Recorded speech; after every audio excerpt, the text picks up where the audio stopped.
Hi, and welcome back. Let's see, here we go. What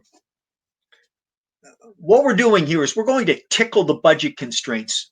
Now, we've seen how we can turn around and, for instance, subsidize the good that's being under purchased in this case. We have a shortage of seats for, as compared to the social optimum. We could subsidize the purchase of seats, but we would have to make some rather large tax hikes on income in order to afford that subsidy. Or we could tax the consumption of other stuff and then make a huge transfer back to incomes. All right. Now, this has all been assuming that the taxing and transferring involves zero administrative costs. Sometimes we like to think about this whole, tax and transfer thing as being done with a leaky bucket.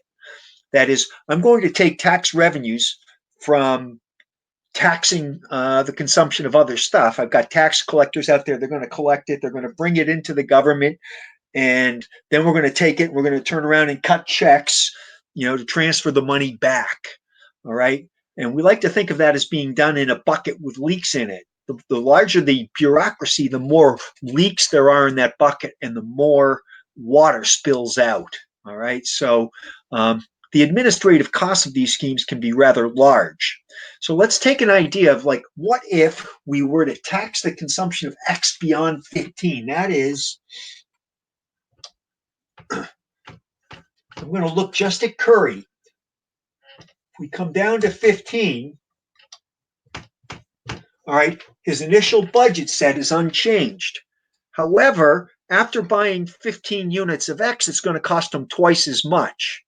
So he spent 15 already, and if he wants to buy any more X, he's got $21 left. That's going to enable him to buy an additional 10.5. So he will only be able to buy 25.5 maximum. Okay, here the slope of his budget line is -1. Here it's -2. All right, and that would achieve a social optimum. Okay, and I'm going to come to our pictures.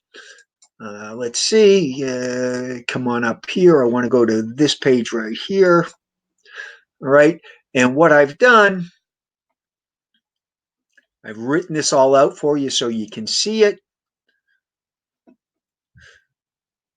Essentially, what we're doing is if I take the budget constraint that we had with a tax and a rebate, and I take the budget constraint that we had with absolutely nothing, and what we're going to do is we're going to share the budget constraint when there were no taxes and no subsidies, and we'll share the budget constraint when there was a tax with a subsidy.